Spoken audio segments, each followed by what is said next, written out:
पंजाब से लता। स्वागत है आपका। नमस्कार मैडम जी। जी नमस्कार मैम। हाँ जी नमस्कार। नमस्कार वीर जी। स्वागत है लता जी का, बहुत बहुत हाँ स्वागत। हाँ जी, बहुत दिन हो गए, कॉल मिली नहीं, काफी दिन हो गए, ट्राई कर रही थी पर लेकिन मिली नहीं, बड़ा दुख होता था। कल भी आज मतलब मुश्किल से मैं क्या पहले ही बैठ जाऊँ, मैं कॉल लगा के छोड़नी है तो पहले ही लग गई। जी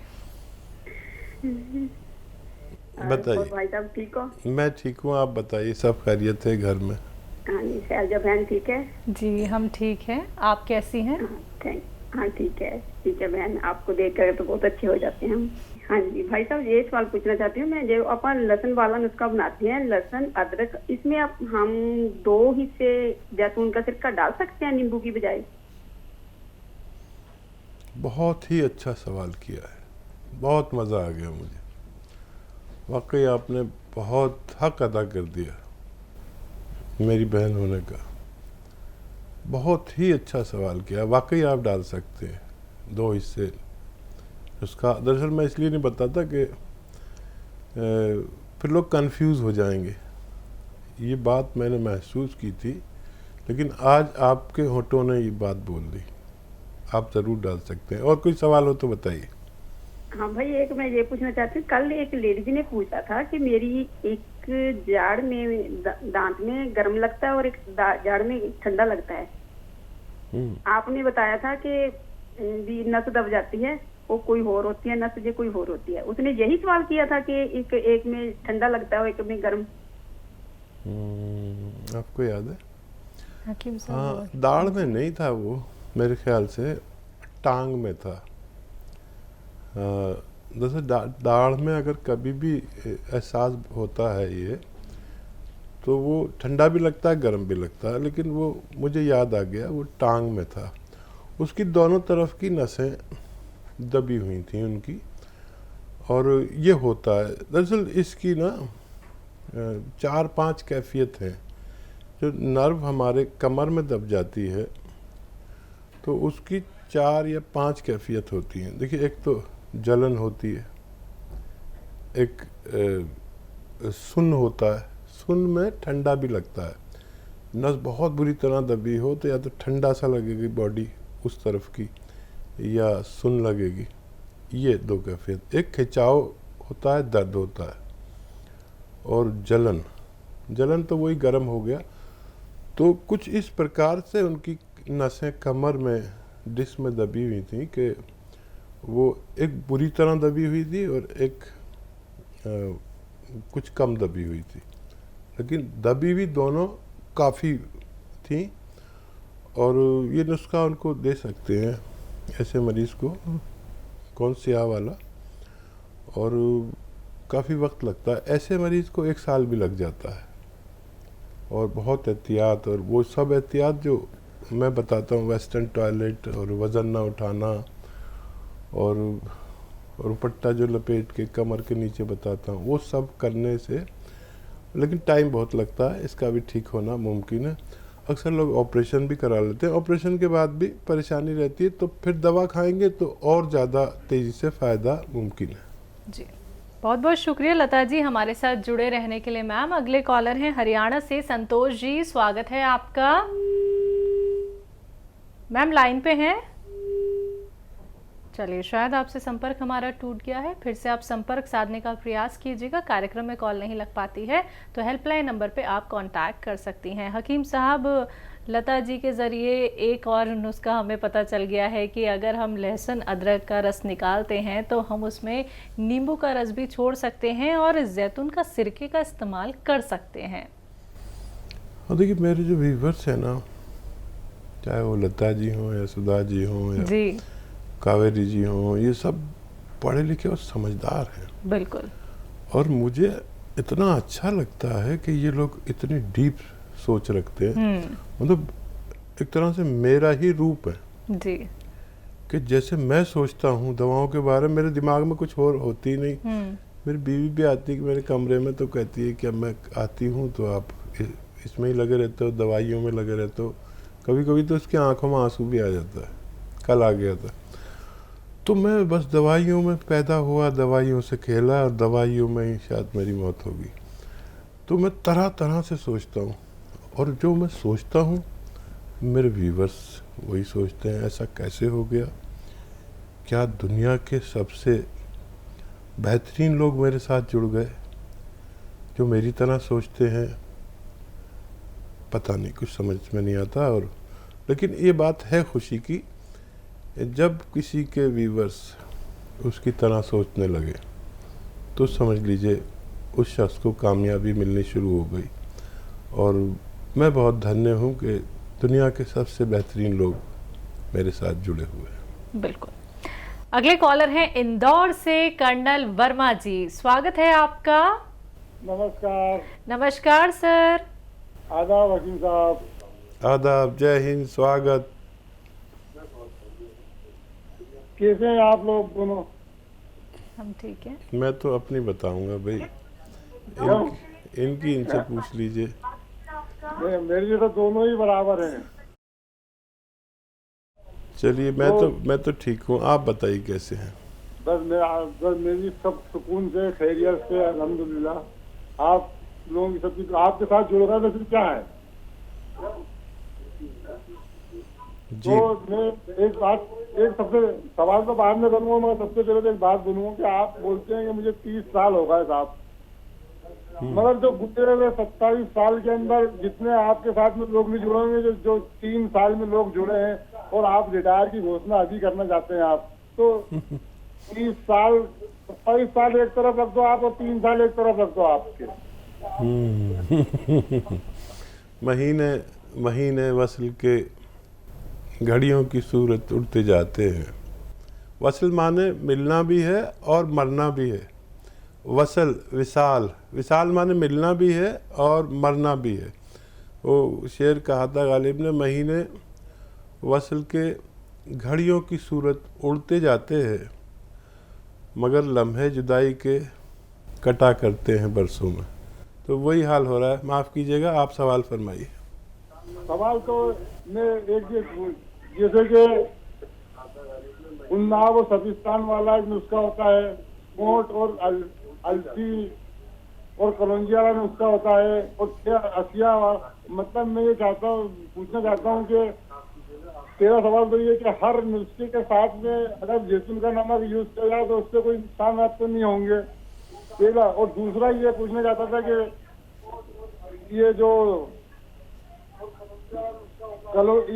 जैतून का सिरका, नींबू और अदरक और लहसुन का जो रस बनाते हैं, इसके साथ में अगर जीरे का वो सिरका भी अगर एक मिला ले तो 4 के बजाय 5 लीटर हो जाएगा, तो इसके क्या फायदे होंगे या नुकसान होंगे?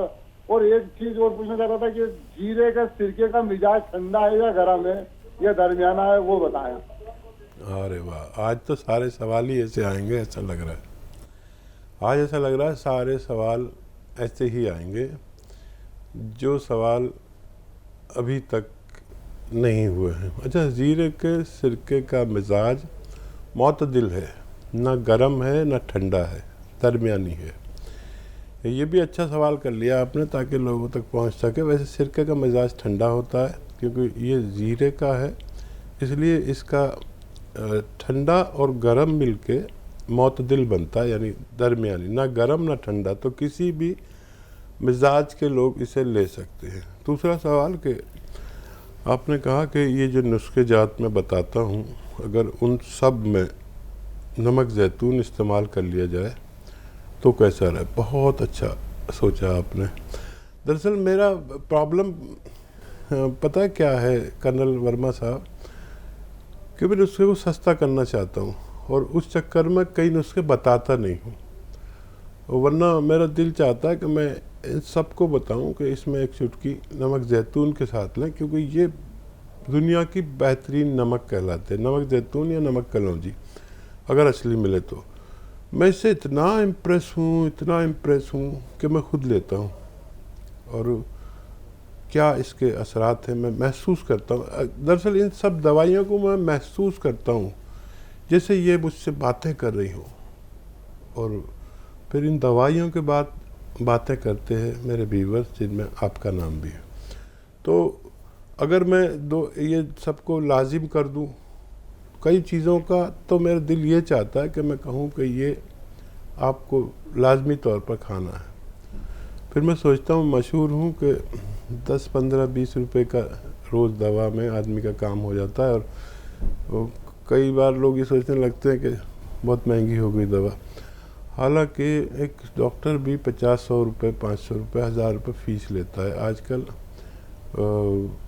नेट से पे भी डॉक्टर मिलते हैं। बहरहाल मेरा वो नहीं था, लेकिन क्या धारणा किसी के दिमाग में आ जाए इसलिए मैं बताता नहीं हूँ। दरअसल ये नुस्खे जात, अगर किताबें, कर्नल साहब आपको तो पढ़ने लिखने का शौक़ है, कोई भी किताब उठा के देख लीजिए आप, हिंदी की हो, वैद्यों की हो या हकीमों की हो, इस कदर महंगे नुस्खे हैं कि गरीब आदमी तो पूरी ज़िंदगी कमा कर एक नुस्खा नहीं बना सकता। जितने भी हकीम गुजरे हैं ये सब रईसों के हकीम गुजरे, खाली मैं अदना हूँ, मामूली हूँ और गरीबों का हूँ। तो मैं 15, 20, 5, 10 रुपये, 20 रुपये तक मैं उसका पूरा इलाज करना चाहता हूँ एक दिन में। तो ये परेशानी आती है। आगे जाकर पता नहीं क्या होगा, लेकिन हमारी हिंदुस्तान में गुर्बत बहुत है, गरीबी बहुत है। तो मैं इनको कई बातें मैं जानबूझकर नहीं बताता, कई दवाइयाँ नहीं बताता, क्योंकि वो महंगी बहुत है। अब वो तमाम हकीम और वैद्य क्या, कस्तूरी डालो, कस्तूरी एक तो मिलती नहीं, मिलती है तो नकली मिलती है। कोई कहता है कि वो डालिए ज़ाफ़रान, मैंने आज तक ज़ाफ़रान नहीं बताई।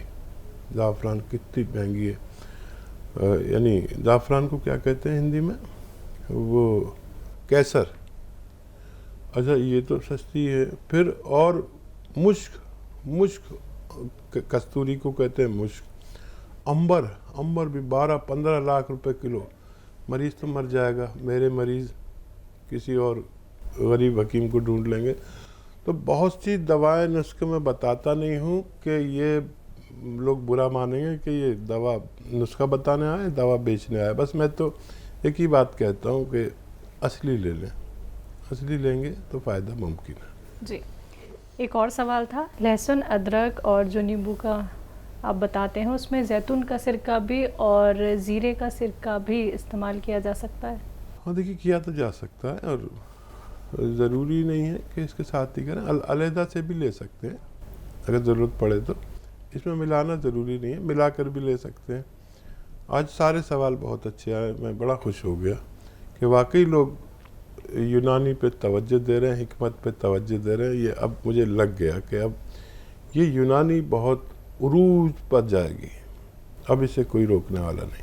बिल्कुल। तो दर्शकों, हम यही तो चाहते हैं कि आप लोग अपने प्रश्न ऐसे करें जिनको आप भी समझें और लाखों लोग आपको भी सुन लें कि जो नुस्खे आपको बताए जाते हैं उनमें से आप लोग भी नुस्खे ढूंढ लेते हैं। और जब आप लोग अलग कोई नुस्खा ढूंढते हैं तो जब आप हकीम साहब से पूछते हैं तो आज तो हमें वाकई में अचरज हो गया है कि आप भी अपने ऐसे से प्रश्न ला सकते हैं जिनसे बहुत सारे रोगों का निवारण हो सकता है। तो दर्शकों देखिए, समझिए इस बात को कि यूनानी, आयुर्वेद और घरेलू नुस्खे ऐसे चमत्कार आप लोगों के जीवन में दिखाते हैं कि आप रोग मुक्त हो जाते हैं और आप लोगों को कोई इनका साइड इफेक्ट नहीं होता है। सबसे बड़ी बात दर्शकों ये है, क्योंकि अगर आप पहले से भी कोई ट्रीटमेंट फॉलो कर रहे होते हैं, उसके साथ साथ नुस्खे अपनाते हैं तो भी कोई दिक्कत परेशानी नहीं है। लेकिन समझिए इस बात को कि आपका जीवन कितना महत्वपूर्ण है। रोग बड़ा हो छोटा हो, आप लोग उसका काट कर सकते हैं। नंबर्स आपके सामने हैं, आप हकीम साहब से बात करना चाहते हैं तो इन नंबर्स पे कांटेक्ट कीजिए जो आपके सामने आपकी टीवी स्क्रीन पे हैं। अगली कॉलर हैं हरियाणा से सुधा जी, स्वागत है आपका। शैलजा बिटिया सलाम, मेरे मसीहा आपको आदाब। आज मैं बहुत खुश हूँ। जय। मैं सोच रही हूँ मेरा खुदा मुझसे आज राजी है। कल देखिए दो जगह फोन मिलाया, दोनों जगह ही फोन नहीं मिला। और आज देखिए मैंने कोई अच्छा कर्म किया होगा। आज सुबह भी बात हो गई आपसे और अब भी बात हो रही है। कल आपकी शायरी जो मैंने सुनी उसमें एक एक अल्फाज ऐसा था जो हमें समझ में आ रहा था। आप इतना तंग करते हैं कि रोजाना हमें जो है ना डिक्शनरी खोलनी पड़ती है, एक एक अल्फाज का मतलब निकालना पड़ता है, फिर हम आपकी शायरी जो है ना पूरी समझ पाते हैं। प्लीज हमारे से रिक्वेस्ट है कि शब्दों का चयन जरा है ना ऐसा किए करें जैसे कल आपने किया, हमें डिक्शनरी खोलने की जरूरत ही नहीं पड़ी। आपने कल कहा था खुदा आपका रुतबा, मैंने अपने से लिखा है, खुदा आपका रुतबा कभी कम नहीं कर सकता, आप जो है वो कोई हो नहीं सकता। बहुत अच्छे सुधा जी, और कोई सवाल भी है आपका? हम हाँ आपको जी, याद कर मैं ही रहे कह थे। रही थी कि मैं जो है उसका सिरका लेती हूँ जैतून का, तो मैंने अब अपने लिए जीरे का सिरका भी मंगाया है, तो दोनों को अलग अलग टाइम ले लूं या नहीं?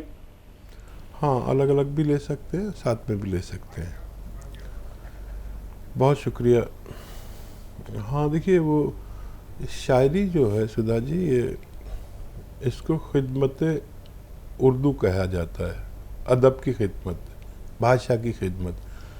तो अगर मैं ऐसी शायरी करूं कि आप बगैर डिक्शनरी खोले समझ जाएं, तो फिर आपके अंदर नए अल्फाज नहीं आ सकते, और नए अल्फाज नहीं आते तो हमेशा की मोहताजी हो गई।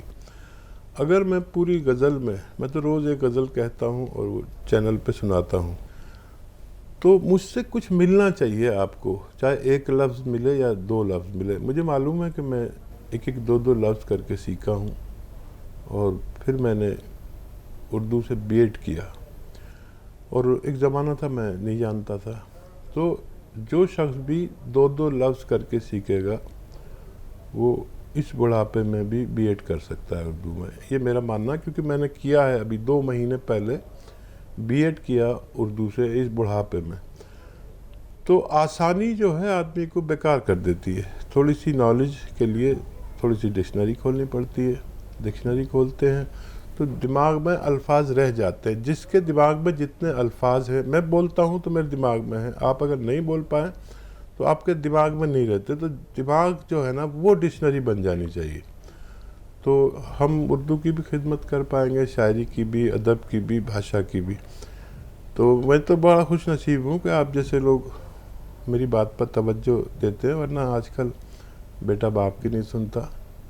और मेरे साथ इतने अच्छे लोग जुड़े हुए हैं, बहुत बहुत शुक्रिया आपका हमारे साथ जुड़ने के लिए। जी।